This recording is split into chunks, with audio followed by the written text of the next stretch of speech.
തിരുവനന്തപുരത്തുകാരുടെ ശർക്കര ഉപ്പേരി. സാധാരണ പറയുന്ന ശർക്കര വരട്ടി എന്നാണ്. ഇതിൻ്റെ മധുരമില്ലാതെ ഓണസദ്യ പൂർണ്ണമാകില്ല. വാഴയിലയുടെ ഇടത് ഭാഗത്തായി വിളമ്പുന്ന ശർക്കര വരട്ടി രുചിച്ചാണ് സദ്യയിലേക്ക് കടക്കുന്നത് തന്നെ. ഇതിനുവേണ്ടി ഞാനിവിടെ എടുത്തിരിക്കുന്നത് 1 കിലോ പച്ച നേന്ത്രക്കായാണ്. ഇതിൻ്റെ തൊലി കളഞ്ഞ് മഞ്ഞൾ വെള്ളത്തിൽ കഴുകി നടുഭാഗം കീറി ഒരു അല്പം വലിപ്പത്തിൽ കട്ട് ചെയ്ത് ഒന്നും കൂടെ മഞ്ഞൾ വെള്ളത്തിൽ നന്നായി കഴുകിയതിന് ശേഷം കറയെല്ലാം പോക്കണം കേട്ടോ. എന്നിട്ടിത് വെള്ളം വാലാനായി ഒരു അരിപ്പയിലേക്ക് മാറ്റി വെക്കുക. എണ്ണ നല്ലപോലെ ചൂടായി വരുമ്പോൾ ഇതിലേക്ക് അരിഞ്ഞു വെച്ചിരിക്കുന്ന ഈ നേന്ത്രക്കായ് ഇട്ട് കൊടുക്കുക. ഒരു 2 മിനിറ്റ് കഴിഞ്ഞതിന് ശേഷം ഫ്ലെയിം ലോയിലാക്കിയിട്ട് വളരെ സ്ലോയിൽ വേണം ഇത് ഫ്രൈ ചെയ്തെടുക്കാൻ. ഏകദേശം 20-25 മിനിറ്റ് എടുത്തു എനിക്ക് കേട്ടോ. ഇല്ലെങ്കിൽ അകം വെന്ത് കിട്ടത്തില്ല.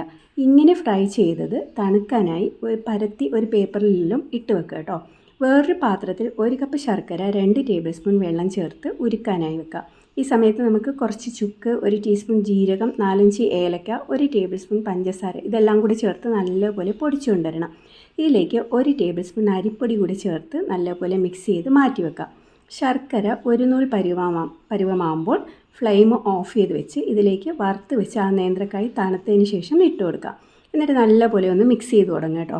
ഇതിലേക്ക് നമ്മൾ പൊടിച്ച് വെച്ചിരിക്കുന്ന പൗഡർ കുറേശ്ശെയായിട്ട് ഇട്ട് കൊടുത്ത് വേണം മിക്സ് ചെയ്യാനായിട്ട്. ലാസ്റ്റ് നമുക്ക് ഇതുപോലെ കിട്ടും കേട്ടോ. നല്ലതുപോലെ തണുത്തതിന് ശേഷം നമുക്ക് അടച്ചു വെച്ച് സൂക്ഷിക്കാവുന്നതാണ്.